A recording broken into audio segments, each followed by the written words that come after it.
है अगर गुरुवर का सानिध्य पाना तो विद्यासागर.गुरु पर जरूर आना। ओम नमः सिद्धेभ्यः। ओम नमः सिद्धेभ्यः। ओम नमः सिद्धेभ्यः। अहिंसा परमो धर्म की आचार्य गुरुवर श्री कुंद कुंद भगवान की, आचार्य गुरुवर श्री ज्ञान सागर मुनि महाराज की,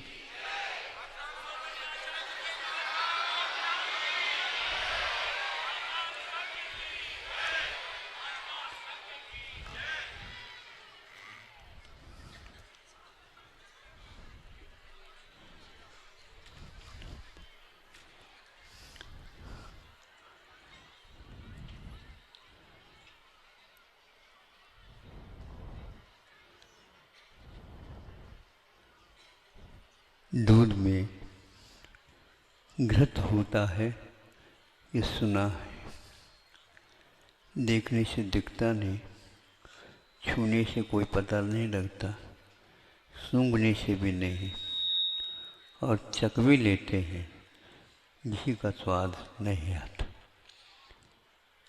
फिर भी ये कहा जाता है इसमें जो वह सुगंधदार घृत है, संसार के सारी नशाओं को वह दूर करने की क्षमता रखता है, ज्योति प्रदान करने की क्षमता रखता है, और स्वयं वह जल जाएगा तो टनों टन ऑक्सीजन प्राण वायु का निर्माण कर जाता है।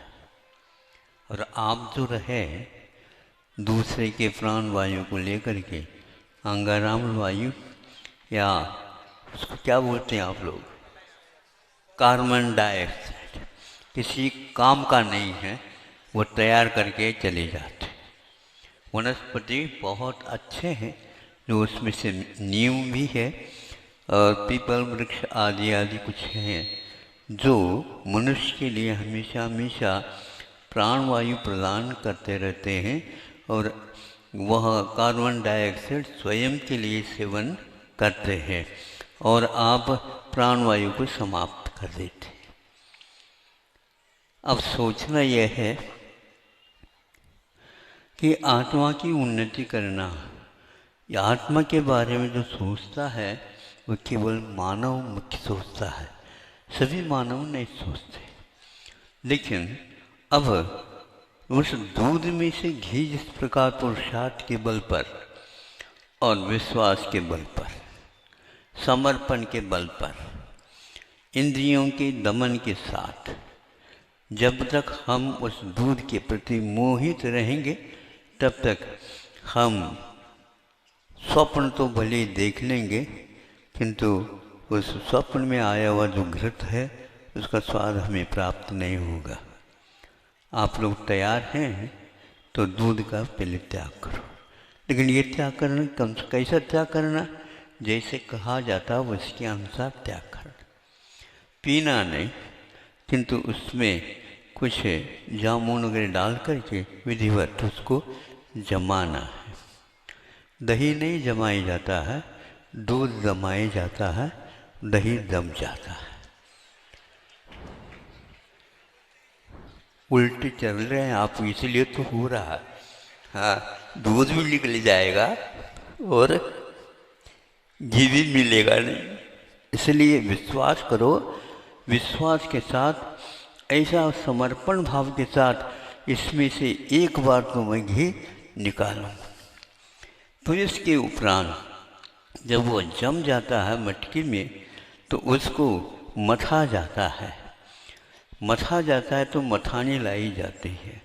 मथानी के माध्यम से उसका पूरा का पूरा मंथन होता है, नीचे का ऊपर और ऊपर का नीचे, आजू का बाजू, बाजू का आजू, तो दसों दिशा में ये वहाँ मथ जाता है।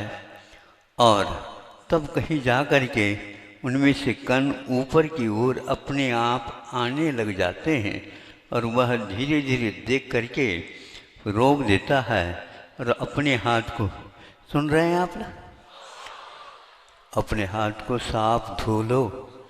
लेकिन ये ध्यान रखना केवल पानी से नहीं, गर्म पानी से। गर्म पानी से धोएंगे दोनों हाथों को 2-2 बार, तो फिर आया हुआ जो लोनी है, नवनीत है, वह आपके हाथ में न चिपक करके गोला बन जाएगा।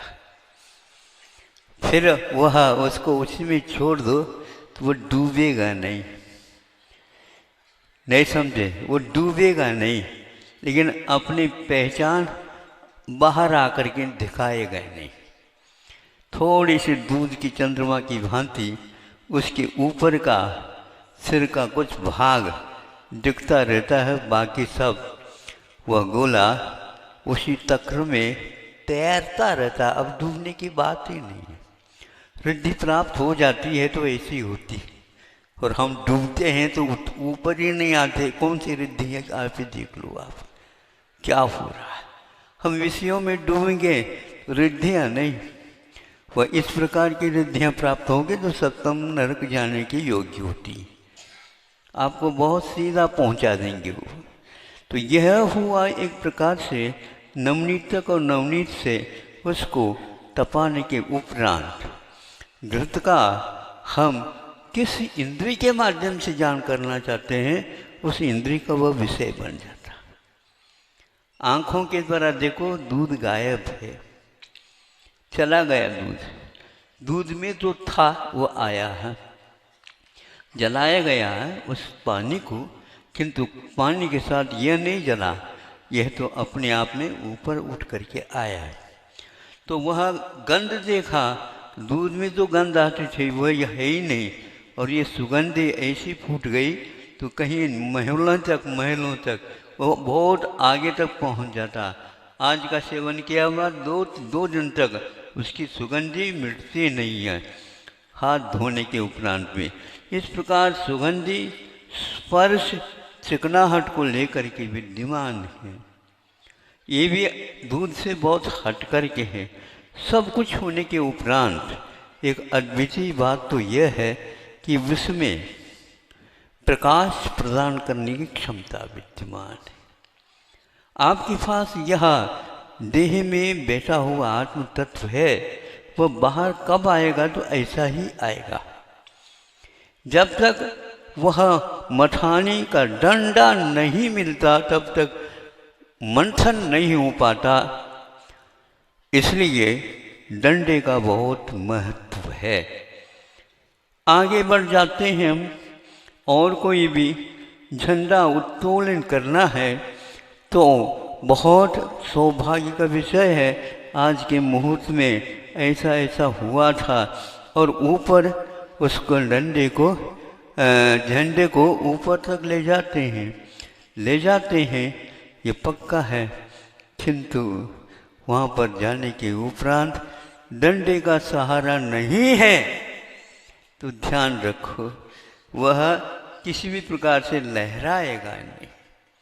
उस लहराने के लिए उस डंडे का भी सहारा देना पड़ेगा, लेकिन वह मारपीट करने के लिए डंडा नहीं है, किंतु संयत बनाए रखने के लिए डंडा है।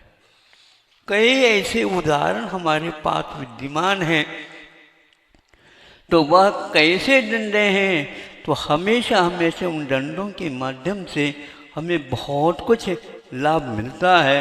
मोक्ष मार्ग में भी बिना डंडे से काम नहीं चलेगा। खुदा में और खुद में क्या अंतर है? एक डंडे का ही मात्र अंतर है।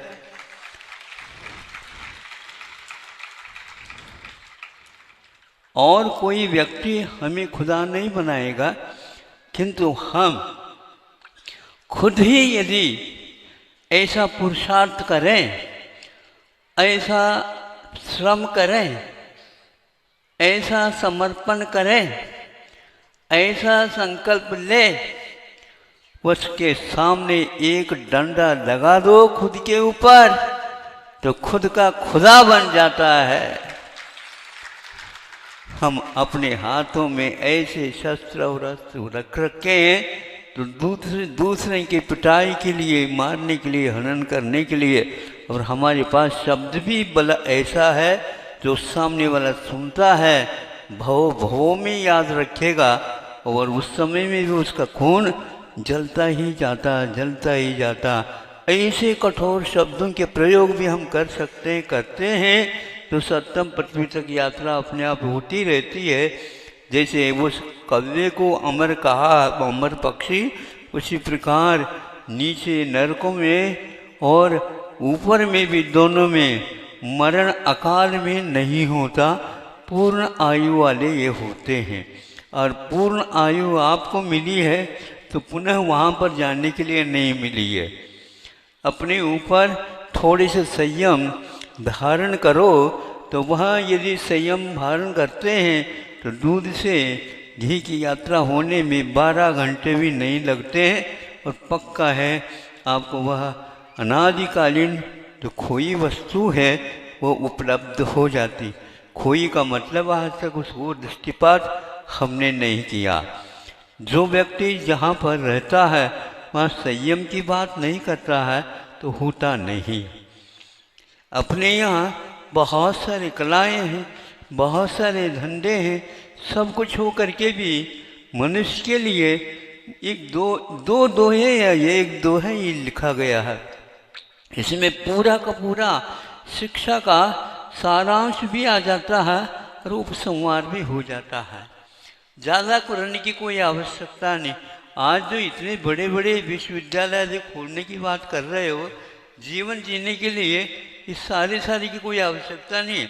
हाँ, अंतरंग में जो जीवन है, अंतर जगत, उसकी प्राप्ति के लिए ये सारी इसका देखना, जानना और इसको हे मान करके इसका त्याग करने के लिए है।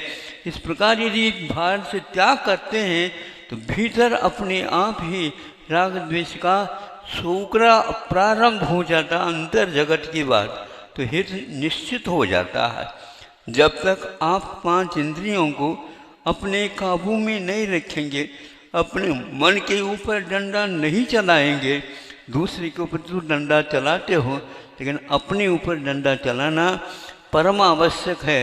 ये मोक्ष मार्ग में हमें ये कहा जाता है, दूसरे के डंडे से कुछ नहीं होता। अपने वो दंडता को छोड़ने के लिए मन को एक बार अपने नियंत्रण में रख दो। एक बार नियंत्रण में देख लो क्या हो जाता है। हम दूसरे के अधीन तो हो जाते हैं लेकिन अपने मन के अधीन को अपने अधीन करने के लिए कोई पुरुषार्थ नहीं करता। संसार को जीतने के तो वह संकल्प कर लेता है, इसलिए मन को जीतने के लिए एक आधा मिनट से खोता, उसमें कितने बार वह अपने परिणामों को गंदा बना लेता वो हम नहीं जान सकते। उसी के लिए बार बार जो पुरुषार्थ मूलक अपने मन को दंडित करता रहता है, वही मनुष्य से मानव और मानव से महान आत्मा बन जाता है। महात्मा बनने का अर्थ ये नहीं है तो महात्मा लिख दिया तो महात्मा बन जाएगा, किंतु उसकी महानता इसी में है, वह संयम को इस प्रकार स्थान देता है। उस संयम के कारण अपने आप ही वहाँ इतना हल्का हो जाता है, और इतना हल्का हो जाता है, इतने स्वाश्रित हो जाता है, दूसरे के लिए किसी प्रकार का कष्ट नहीं उत्पन्न होता। उस दूध में से निकलने के उपरांत भी वह दूध से कीमती हो करके भी वह दूध को किसी प्रकार से दबाता नहीं है, उसी का नाम घी है। मान लीजिए एक मन यदि किसी भुवनी इत्यादि में दूध डालने से पूर्व में घी को एक चटाक पर रख दिया, फिर उसके ऊपर दूध डाल दिया तो दूध ऊपर आ जाता है, नहीं, दूध तो पूरा भर जाता है और नीचे का वहाँ 1 फीट 2 फीट की यात्रा को पूर्ण करके दूध के ऊपर वह तैरने लग जाता है। दूध को दबाने के लिए नहीं आया। जैसे हम नेतागिरी करते हैं तो दब को दबा दें, उसी का नाम नेता है। और दवाई कौन सी ले रहा है? वो दूसरे को दबाने की नहीं, दूसरे दबे क्यों? जो दुबे हैं वो दबे क्यों, बताओ?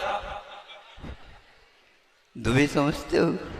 ब्राह्मणों में ये बहुत प्यारा नाम है? तो वही तो हम कहते दुबे।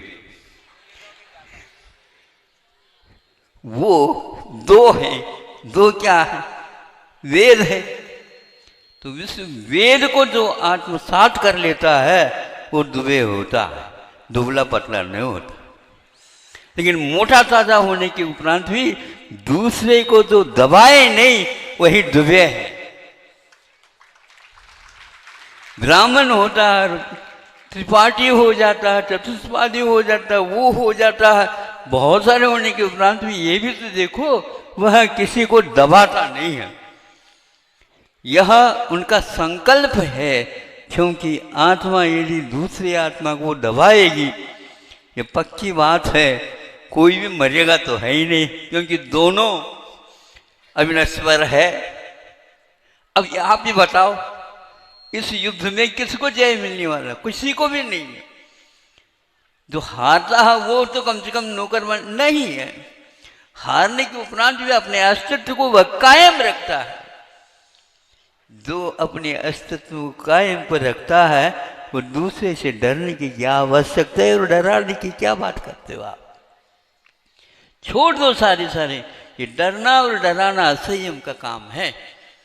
संयमी किसी से डरता नहीं, असंयमी से तो नहीं डरता, असंयमी से तो वही कभी भी नहीं डरता, असंयम से डरता बस। क्योंकि आप तो रात दिन तो रहते हो, असंयमी तो रहते, किंतु होनहार तो है, लेकिन वह होनहार तभी होगा जब इस असंयम का हार होगा। तभी आप हार क्यों जीतेंगे? जीतना ही नहीं, आप वंदन के योग्य बन जाएंगे। असंयम को छोड़ो और ऐसा कार्य करो जो महावीर भगवान ने किया, राम भगवान ने किया, आदिनाथ भगवान ने किया। अपने स्वरूप की ओर आ जाओ। इसके लिए हमेशा हमेशा संतों ने इस आत्मा के मंथन के द्वारा हम लोगों को सूत्र दिए हैं। आज यह 3-4 बैठकों में आप लोगों ने कि आत्मा क्या आत्मा, तो ये प्राचीन दोहा मिल जाते हैं हमें।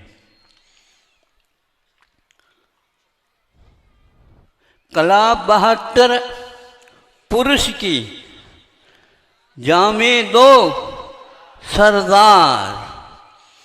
एक जीव की जीविका, एक जीव उद्धार।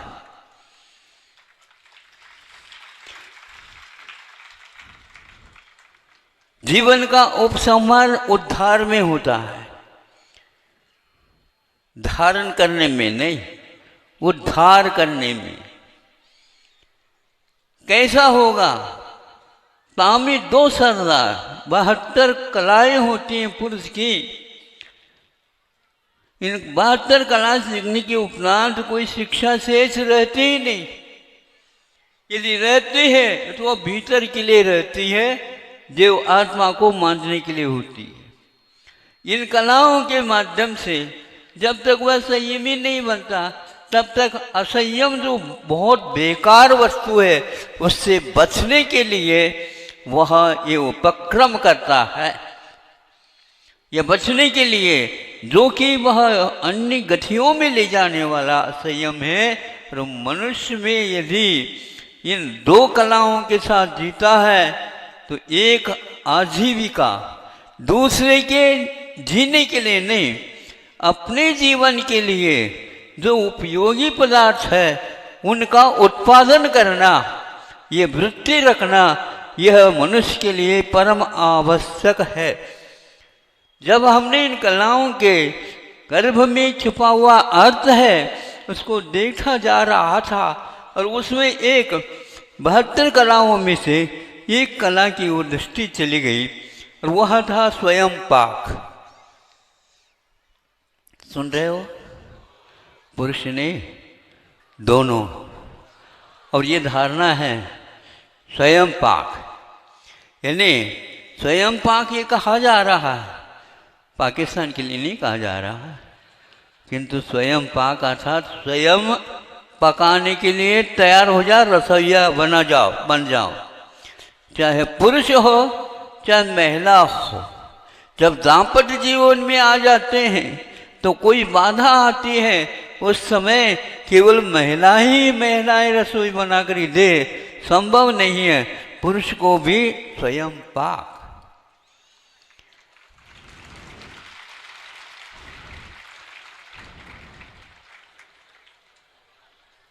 विवाह संबंध होता है तो तुम घर संभालो, आओ, और तुम बाहर चल मालो। अच्छा है घर की अवधि बहुत कम है, वहाँ अच्छे ढंग से झाड़ू लग सकता है। बाहर के लगाने वालों सोच लो, भारत स्वच्छ।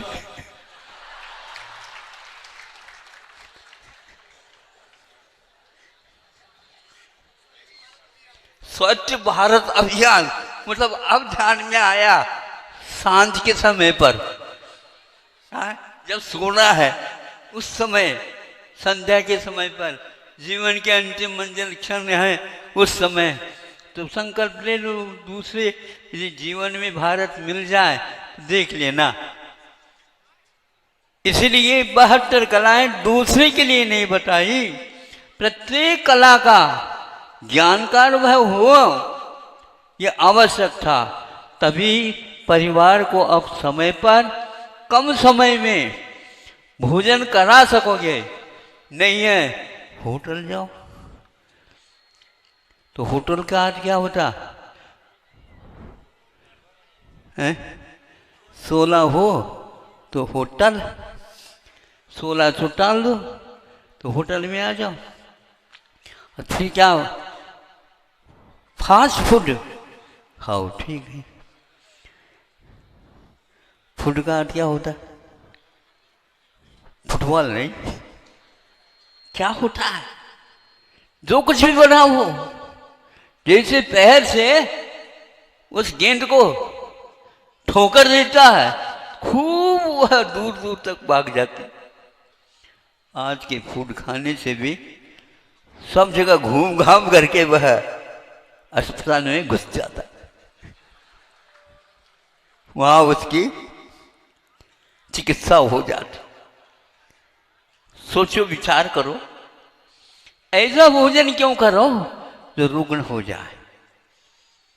इसलिए एक जीव की जीविका, एक जीवन बिल्कुल सुंदर हो, शाश्वत हो और निष्कंटक हो और निराभास हो और कोई चिंता न हो, इस प्रकार के जीवन जीने के लिए संयम परम आवश्यक है, जो बाहरी संयम माना जाता है। और मन को मारने से ही काम हो सकता है, अन्यथा नहीं। मन को मारना नहीं होता, मन को समझाना होता है। मन को समझाएं तो जब जेल में भी जेलर बोल रहे थे अभी, मेरे कैदी भाई, बंदी भाई, देखो कैसे, पहले तो सब जो कुछ कहना था उनका नाम तो पूर्ण कर गया, फिर बाद में भी भाई का। आप बंदी को भाई कह सकते हो, पर आज हम जेलर होते तो कह दे, आपको कौन जेलर बनाएगा। आप जेल में ही रहने योग्य काबिल हो, ये ध्यान रखो। जो व्यक्ति कितने भी हाथ क्यों ना हो, जिसके पास 2 आंखें हैं, दो आंखों के माध्यम से सामने वह अपने बंदी भाई को देखता है, कौन से आंखों से, कौन से आंखों से, प्यार की आंखों से देखता है। तो छोटा था उस समय, 2 आंखें, 12 हाथ का हमने एक छवि ग्रह में देखा था। दूसरे के कहने से नहीं गया था, बार बार उसके चित्र के शीर्षक को पढ़ करके हमने सोचा 12 हाथ किसको होते, और 2 आँख तो सबको होते हैं। 12 सिंगा होता, 12 सिंगा नहीं समझे। एक सिंगा होता है जिसके सींग बहुत सारे रहते हैं। 2 सींग तो होते हैं तो बैल इत्यादि हिरण के लिए होते हैं, तो कुछ और बढ़ जाते हैं। इसमें बढ़ते बढ़ते बढ़ते बढ़ते एक 12 सींग वाला भी एक पशु होता है, ये मृग होता है, जो नीलगाय इत्यादि में भी आप उसको कहीं कहीं पर देख सकते हैं। तो जब 12 सिंगा होता है तो कैसा होता है, तो जहाँ कहीं भी वह घास काटने के लिए चला जाएगा तो भूल जाता है, ऊपर से तो सिंग को लटका देगा और खा लेगा। फिर इसके उपरांत वह अपनी गर्दन को पीछे ले नहीं पाता, क्योंकि ऊपर की सींग ऊपर फंस जाती है, नीचे की सींग वह और फंस जाती है, वह हिल ही नहीं पाती। इस प्रकार जो विषयों में फंस जाते हैं तो हालत 12 सिंह का है वो उससे भी ज़्यादा है। इसलिए उनके लिए ये 2 आँखें ही, जिसके पास इस प्रकार के आँखें हों उसी को जेलर बनाया जाता है, नहीं तो बाकी सबको जेल में बंद कर दिया जाता। आप जेल में बंद है ये ध्यान रखना, आप कहीं भाग नहीं सकते। पंचेंद्रिय के विषयों के जो व्यक्ति आदि हो गया वो कहीं भाग ही नहीं सकता। उसके लिए बांधने से पूर्व में यहाँ पर यह संकल्प दिलाया जाता है कि दाम्पत्य जीवन में हमें स्वयं पाक करना पड़ेगा। कितनी भी गरीब क्यों ना हो, वह प्रतिदिन उसके ऊपर थोड़ा न थोड़ा पानी तो कम से कम गर्म करेगा और वह गर्म पानी ही पी लेगा, किंतु वह होटल में नहीं जाएगा। और आपको रविवार के दिन शाम तो वही दिखता है। अभी चालू हुआ है, अभी डंडा बहुत मोटा और ताज़ा बनाना पड़ेगा, तब कहीं जाकर के इस खाल की गति समझ में आ जाएगी। क्या समझ रहे हो आप? ये तो यदवा तदवा खाओगे, बीमार पड़ जाओगे तो कौन आएगा आपके घर में बैठने के लिए? मरने के उपरांत बैठना होता, पहले नहीं आता। बैठे जा रहे हैं तो वह एक प्रकार से अनर्थ और होता जा रहा। अपने समय का जो व्यक्ति संयम के माध्यम से इस जीवन में इन्वेस्ट कर रहा, वेस्ट नहीं, तो वह आगे के उस जीवन में किसी प्रकार की यातना की आवश्यकता नहीं पड़ेगी। ऐसा यह मनुष्य भाव है, इसको किसी प्रकार से दूसरे के अधीन होकर के नहीं, अपने हाथों से नहीं सीखो, सीख लो, क्या बात हो गई, अपने आप ही सीखने से हो जाता। एक दंपति आए थे और एक लड़का था और दूसरे भी लड़का था, छोटा था। महाराज आशी का आशीर्वाद दे दो ताकि यह विदेश जा रहा। हमने कहा वो समस्या आ गई, इसका ये प्यारा है और हमारा प्यारा नहीं, मतलब आपका तो प्यारा है इसलिए तो विदेश भेज रहे हो, और हम ये कहेंगे हमारा भी प्यारा इसी देश में रहने दो।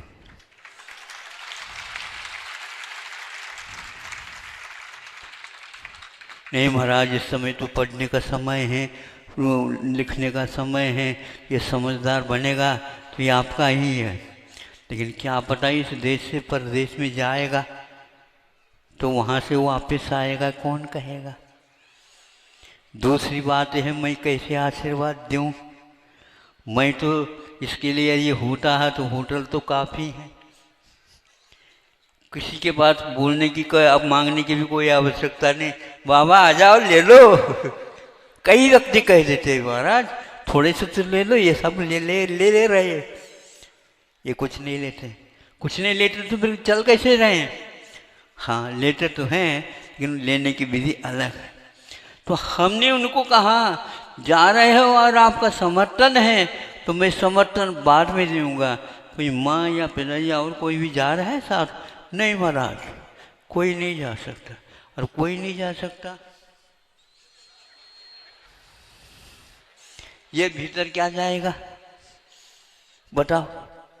तो उसी समय उस लड़के ने कहा, महाराज हमने पहली व्यवस्था कर ली। क्या कर ली? हमने थोड़ी सी अच्छी रोटी बनाना तो नहीं आ पा रहा है, लेकिन बाकी सारे व्यंजन स्वर युक्त आ गए हैं।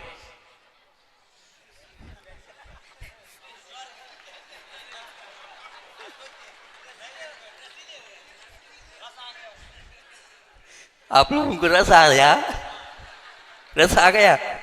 अरे व्यंजनों में तो रस नहीं हो तो और किसमें रहेगा बताओ। सुन करके सब लोगों ने, अरे ये क्या कह दिया उन्होंने? हाँ महाराज, मैंने तो पहले ही सीख लिया। ये बहुत अच्छे बात है, प्राचीन गाथा को इन्होंने सीख लिया। क्योंकि स्वयं यदि निर्माण नहीं करेगा तो दूसरे यदि तड़प रहा है तो उसके लिए ला करके कहां से देगा।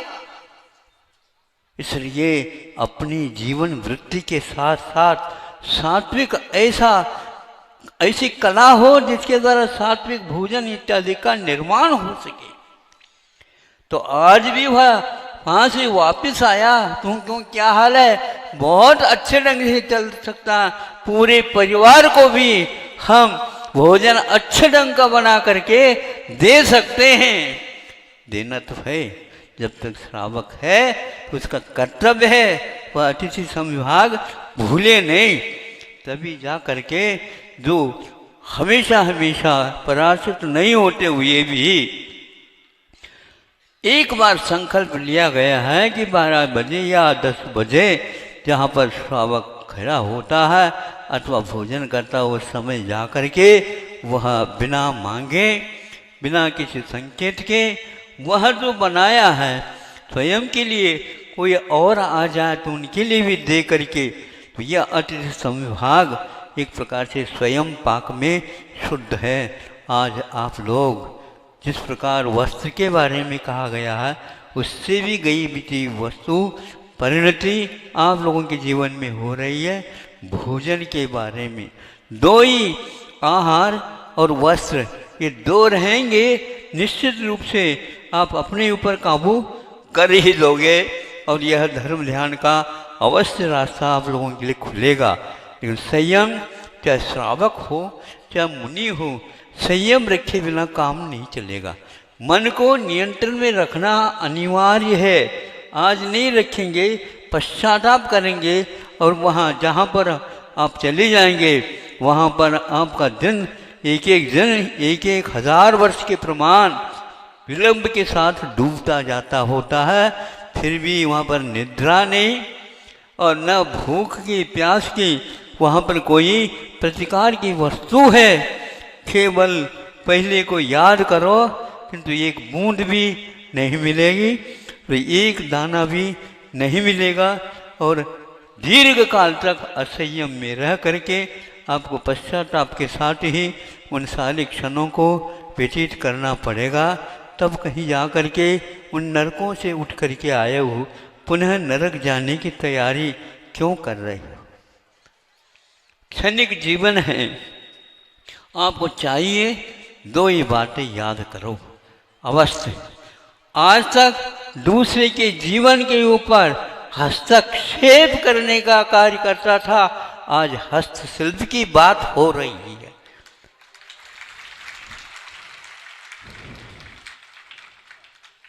यह हस्तक्षेप और हस्तशिल्प, हस्तक्षेप करो लेकिन शाहबाश, इसमें भी हस्तक्षेप होता है, लेकिन इसके द्वारा वात्सल्य अंग उभर करके आ जाता है और वहाँ शाहबाज के बदले में ज़्यादा जोर मारता है तो सब लोगों को ज्ञात होता है ये कौन सा आप शाहबाज है। ये तो एकमात्र ऊपर की बात है। इसलिए दूसरे के जीवन के ऊपर अपना हस्तक्षेप रखने का जो भाव है असंयम है और वह निकृष्ट गति की ओर ले जाने वाला है। किसी के ऊपर स्वामी बनने का कभी भी सोचना नहीं। मैं इनका स्वामी हूँ, नियंता हूँ, अधिष्ठाता हूँ, मेरे ऊपर ही इसका जीवन का सब कुछ भार है, ऐसा नहीं। आभार मानिए, उसके वजह से आप जिंदे हैं, आपकी वजह से वो भी पूरक बनकर के जिंदा है। अकेले व्यक्ति होता नहीं, यदि होता है तो भगवान अकेले होते। तो हस्तक्षेप छोड़ दो, हस्तशिल्प को ले आओ। हथकड़ियों में जीने वालों, हथकरघा सीखो, हथकरघा सीखो।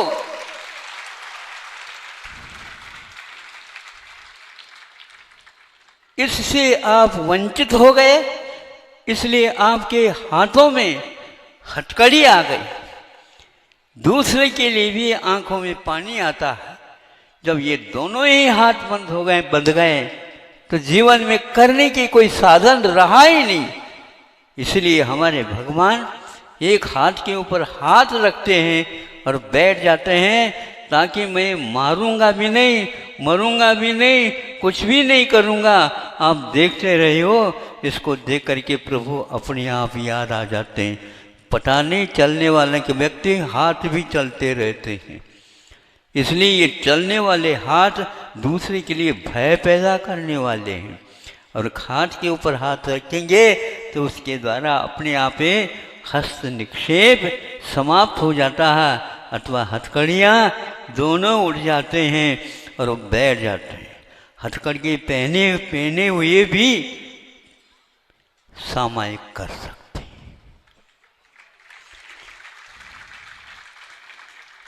किंतु हस्तक्षेप करने वालों के दिमाग में कभी सामायिक नहीं आ सकता। इसलिए आप कम से कम किसी भी अवस्था में रहो, अवश्य मैंने हस्तक्षेप किया, इसलिए आज हाथों में हथकड़ी आ गई है।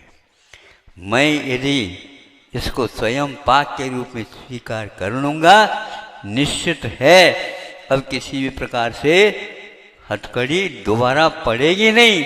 इसलिए जेलों में आज वो जय जयकार हो रहा है। अब हथकड़ी की बात बहुत प्राचीन हो गई। अब तो यदि आएगी तो पुनः वह हथकरघा आएंगे। तो हथकरघा एक प्रकार से हमारे जीवन में श्रमदान करेगा। निश्चित रूप से हम स्वयं और दूसरे के लिए भी पूरक बन करके एक जिंदगी जीने का अवसर प्राप्त कर सकते हैं। यह कुछ वातावरण उस जेल में तैयार हो गया है, इसलिए वहाँ पर भी बहुत प्रमुदित हो करके हर एक कार्य में एक एक क्षण में वो इस ओर निगाह रखते हैं। तो इसलिए पुलिस और प्रशासन और कलेक्टर, जुडिशल, ये सारे हो सकते हैं। न्यायाधीश न्याय प्रदान कर सकता है, प्रशासक प्रशासन दे सकता है, शासक आपके ऊपर शासन चला करके आपको कुछ दे सकता है। लेकिन जेलर क्या कर सकता है? जेलर इन कारणों को नहीं करता है। ये भीतरी हृदय बदलने का कार्य वह करता रहता है और आपके हाथ के वह हथकड़ी को भी निकाल करके हथकड़ा तक ले जाने वाला होता। जेल में बैठ करके इस प्रकार के पवित्र भाव मन का मंथन करते हुए भोजन वो भी करते होंगे, लेकिन उसका सोच करके मंथन करके क्या देना चाहते हैं, और आप लोग भी मंथन करते हो, विचार विमर्श होता है, लेकिन वह किसी काम का नहीं होता है और बेहोश होकर के सो जाते हो। होश आ जाता हो तो पुनः वही हस्तक्षेप की बात आ जाती है। तो दो ही मात्र पर्याप्त है, तामे दो सरदार, एक जीव की जीविका। जो हर एक व्यक्ति के लिए जीवन जीना है उसके कुछ साधन हैं, तो ये दो मुख्य हैं, आहार पानी और वस्त्र आभूषण। आभूषण की कोई आवश्यकता नहीं, वस्त्र की आवश्यकता। जो मर्यादा वासना के ऊपर नियंत्रण रखने के लिए एक व्यक्ति को बोल रहा था, महाराज इसमें कि बाकी सब ठीक है, लेकिन मन के ऊपर इसका क्या प्रभाव पड़ता है? तो संयम प्राप्त करने के भाव इन सूट से पहने हुए वस्त्रों में होता है। और लोम से जो यंत्र से उत्पन्न हुआ है वह वासना की ओर ले जाता है। ये इंद्रिय विजय बनाने के लिए कारण हो सकता है और वहाँ इंद्रिय अधीन होने के लिए कारण बन सकता है, इसलिए वह स्वस्थ रह नहीं पाएगा। स्वस्थ रहने के लिए हमेशा हमेशा वासना यदि रहेगी आप स्वस्थ रह नहीं सकोगे। कुछ ऐसे समय आते हैं जो आवेग में वह रहता है, लेकिन वह एक को ही लेकर के चलता है। निश्चित रूप से जीवन में स्वर्ग उसके जीवन में देखने को उपलब्ध होता। वासना एक प्रकार से संसार से तैरने के लिए भी नियंत्रण में होती है वासना, वह आपके लिए वरदान सिद्ध हो सकती है। यह हथकरघा के माध्यम से, आपको हस्तशिल्प के माध्यम से ज्ञात हो सकता है। थोड़ी सी इतिहास पढ़ने की आवश्यकता है। हस्तक्षेप छोड़ेंगे और हस्तशिल्प की ओर आएंगे। हथकड़ी की ओर पुनः जाना न पड़े, हथकरघा चलाएंगे। भले ही इससे ज़्यादा आमदनी हो नहीं होती हो, लेकिन आदमी तो आपको बहुत मिलेंगे। आमदनी का मतलब क्या होता है? आय का स्रोत करोड़ों करोड़ों अरबों अरबों तो नहीं, लेकिन ये ध्यान रखना, करोड़ों हथकरघा चलाने वाले यदि जीवित रह गए तो आपको कभी गरीबी आपके पास आ ही नहीं सकेगी। जो मन का दास होता है, अति परिग्रह रखना चाहता है, वही एक प्रकार से ज़्यादा इस प्रकार का व्यापार करता है जिसके द्वारा दूसरे के ऊपर हम अपना स्वामित्व जमा सके। अन्यथा थोड़ा सा आहार लिया और मंथन किया, शांति प्राप्त हो गई, इसके अब बढ़ कर के और जीवन में कुछ है ही नहीं। इसलिए दो सरदार है कहा, बाकी सरदार है ही नहीं, वो तो काम की नहीं। अनेक जितने भी व्यसन हैं वो सब उसी के का अधीन है। जिसका मन अधीन नहीं है उसी के यहाँ दिमाग में ये सब बातें आती रहती है। इसलिए मन का मंथन जिसने कर डाला उसके लिए ये सब बातें अपने आप अनायास प्राप्त होगी। ये 2 दिवसीय कार्यक्रम आपके लिए एक प्रकार से निमित्त बना और यह अच्छे अच्छे व्यक्तियों के मन के मंथन को दूर करने में सहायक होता है।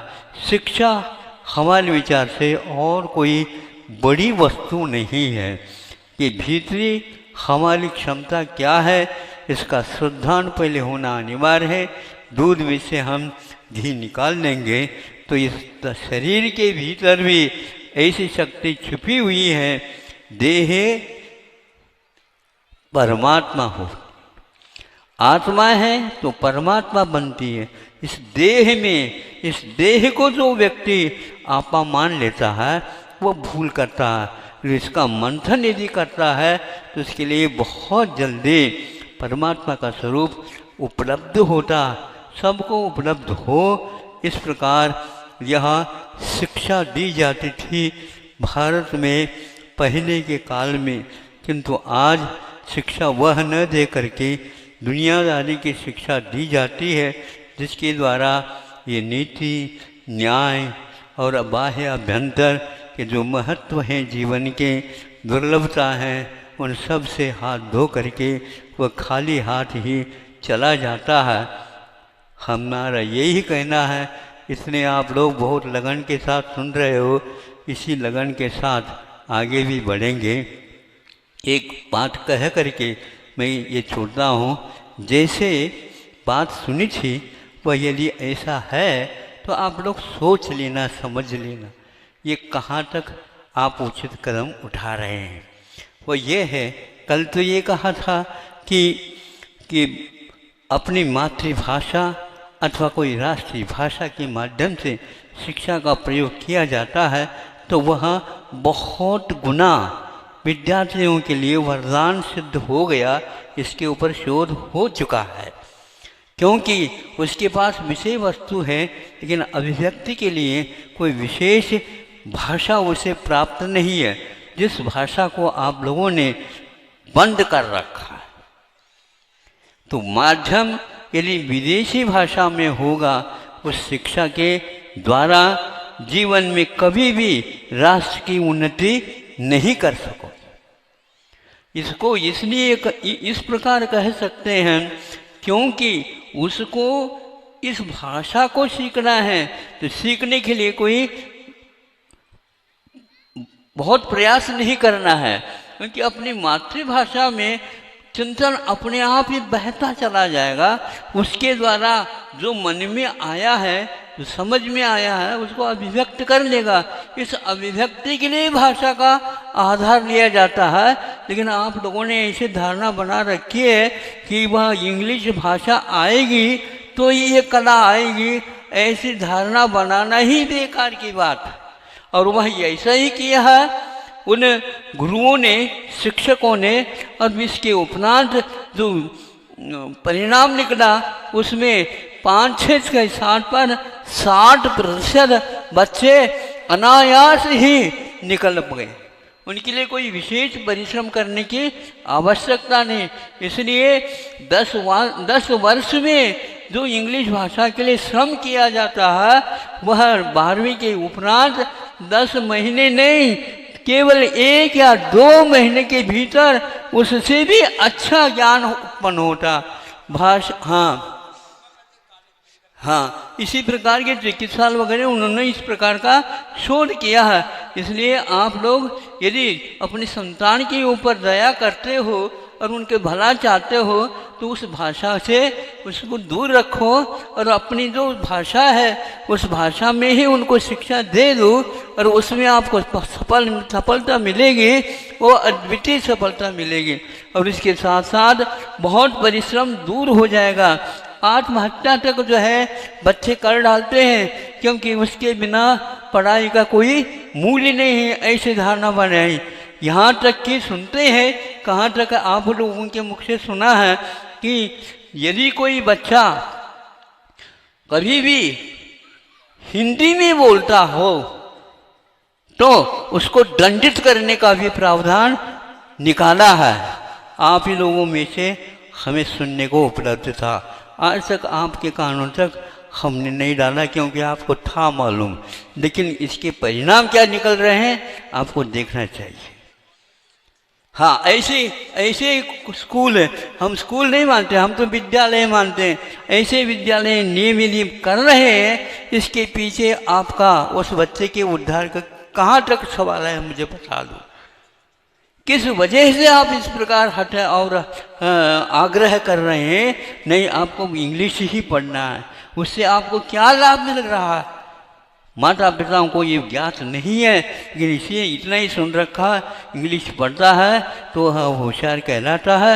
इंग्लिश जिसके पास नहीं है तो उसके पास कुछ भी नहीं है, वह पढ़ा लिखा नहीं माना जाएगा। हाँ ठीक है, पढ़ा लिखा नहीं है लेकिन समझदार तो बन सकता है, लेकिन पढ़े लिखे जो है ना समझदार नहीं बनेंगे। समझदारी तो उसी का नाम है जिसमें भला हो रहा है, उसको तो आपने छोड़ दिया, वो आसानी से प्राप्त किया जा रहा, उसको छोड़ दिया और उस बच्चे के लिए थोप दिया जीवन पर्यंत। उस क्या कर सकता? ऐसे अभिभावक आपके बहुत बड़े पुण्य से मिले। हम क्या कहें? मनुष्य जीवन को हम पाप का फल तो नहीं कह सकते, लेकिन ऐसे अभिभावक सोचते हैं तो यह भी सोच पंचम काल की है। यह भी सोच दूसरे के मन के माध्यम से सोच लिया, जो आपने सोच लिया वही हमने सोचे, ये ठीक नहीं। आप अपने मस्तिष्क से सोचो। आप जो पढ़े थे उस समय से ये था नहीं था, अच्छे काम कर रहे हैं। जो सीए नहीं है, नहीं समझे, सामान्य अध्ययन किया है और वह अच्छा उद्योगपति बना और बहुत सारे कारखाना वगैरह खुल गए, बहुत सारे हिसाब किताब होने लगा। 20 सीए उनके अंडर में, बोलो ना, काम कर रहे हैं, उनको काम मिल रहा है, नहीं तो बेकार हो रहे थे। और सीए, बोलो सीए, हाँ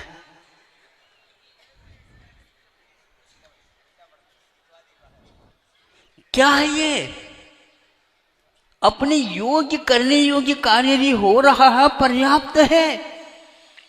और इस प्रकार दूसरे को भी प्रेरित करो तो अपने आप काम हो जाता है। जैसे कल बताया था किसी ने कि भारत ने ये नियम बना लिया, जब ठोकर लगता तो बाद में होता ही काम।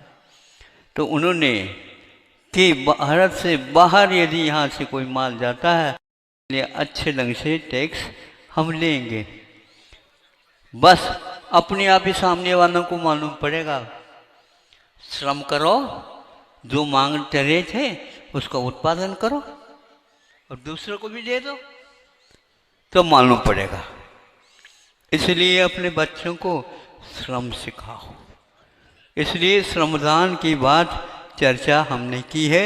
वो अपने तरफ से शब्द नहीं, सर्वासिद्धि इत्यादि में इसी के लिए बोला है, आश्रय दान देव। आश्रय का अर्थ अभय। किसी के लिए धन चाहिए तो धन दे दो, किसी के लिए स्वास्थ्य चाहिए तो स्वास्थ्य दे दो, किसी के लिए साक्षरता होना चाहिए तो उसको साक्षरता दे दो, किसी के लिए और औषध इत्यादि करना आवश्यक है तो रोग मुक्ति के लिए औषध दे दो, और किसी के लिए डर लग रहा है तो अभय दान दो, आश्रय दान दो। यह 4 प्रकार के दान को हमारे आचार्यों ने श्रावकों के लिए, गृहस्थों के लिए भी रखा और श्रमणों के लिए भी ये कहा, कोई भी ऐसा भूला भटका आता है और श्रम करके आता है तो उसके लिए भी आश्रय देव, यानी अभय चिन्ह दिखा करके, हाथ दिखा के हैं, हाँ तथास्तु तथास्तु, तुम्हारा भी भला अवश्य होगा, मैं क्या कर सकता हूँ। इतना हाथ दिखाए बहुत खुश हो जाते हैं। ऐसे हाथ ने कहीं नहीं दिखाना भूल से भी। ये हस्तक्षेप है, ये हस्तक्षेप है, ये हस्तशिल्प है।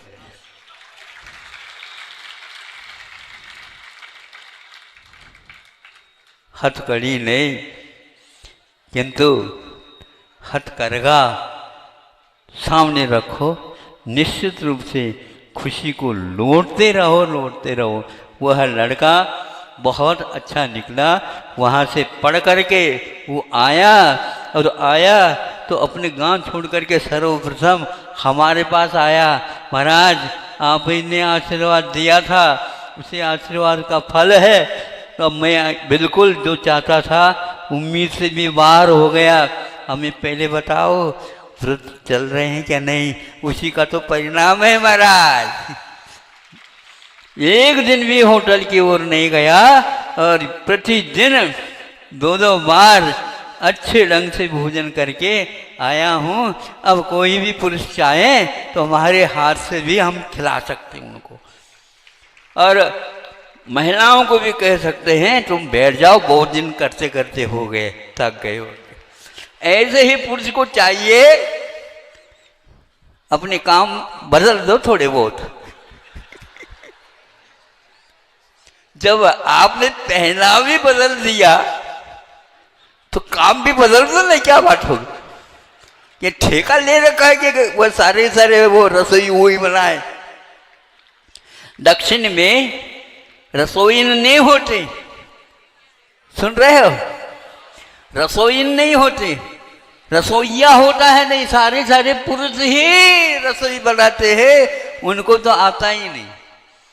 क्योंकि अति मात्रा में यदि खिलाना चाहते हो तो पुरुष का हाथ बड़ा रहता है, लेकिन बड़ा हाथ से बड़ा स्वयं भी खा सकता है। इसलिए ध्यान रखियो, दूसरे को दे करके और खा लेना, ये निश्चित है। हाँ, उस समय में भी इसी प्रकार सहयोग दे करके काम करते थे, तब यह काम होता था। दाम्पत्य जीवन का अर्थ एक का जीवन नहीं, दंपतेर भावः दाम्पत्यम। ये वहाँ 2 पति और पत्नी के जीवन का नाम दाम्पत्य जीवन है। वहीं पर स्वर्ग आने को उतर हमेशा हमेशा यह गुरुजी कहा करते थे कि क्या हो गया क्या पता, ज़्यादा नज़र लग गया होगा। भारत का नज़र लगता है ना, हाँ, अच्छा कोई लड़का है तो नज़र लग जाता है। अब अच्छा लग जाता तो है, उसके लिए दांत वगैरह लगा देते हैं, नहीं समझे काला, हाँ लगा लेते हैं, लेकिन काला लगाने के उपरांत भी माँ की नज़र लग जाती है। अब समझो आप, इसलिए भारत को अपने ही पूतों के द्वारा नज़र लग गई है। अब इसमें अब अच्छे ढंग से जो मिर्च वगैरह और नमक वगैरह, नींबू के ये कोर वगैरह रख करके हाथ से उतारना पड़ेगा, तब कहीं जा करके भारत के ऊपर जो नज़र लगी है अपने ही आत्मा के, उसका जो है भूत उतर जाए। भगवान से मैं प्रार्थना करता हूँ, हे भगवान, कि उनको तो तैयार हो रहा है, लेकिन इनको भी तैयार करना है, क्योंकि ये लोग मान रखे हैं हम तो पीछे पीछे चलेंगे तो हमें भी मिल जाएगा। क्या मिल जाएगा? जहाँ महाराज जी पहुँचेंगे वहाँ पर जो है ना, कोई भी प्रवेश के लिए वहाँ पर अनुमति नहीं है। मैं जाऊँगा तो मेरे लिए ही खुलेगा वो, आप लोगों के लिए बंद। हाँ, आप किसी को खुलवा नहीं सकते, या मैं खोल दो ऐसे किसी को कह भी नहीं सकता। अब सोच लो, मैं जिस प्रकार जा रहा हूँ उसी प्रकार आप आ जाते हैं तो आ सकते हैं, आपको कोई रोकने वाला नहीं है। लेकिन आपके जीवन में ये होना बहुत कठिन है, यह सरल हो जाए, भगवान से प्रार्थना करता हूँ। ये बहुत अच्छा लगा, आप लोगों ने सीखा, समझा और ले करके और संग्रह करके ले जा रहे हैं। इन सब बातों को उन्हें भी समझाओ जो आप अपने मित्र मानते हो। अहिंसा परमो। आचार्य गुरुवर श्री विद्यासागर जी महामुनि राज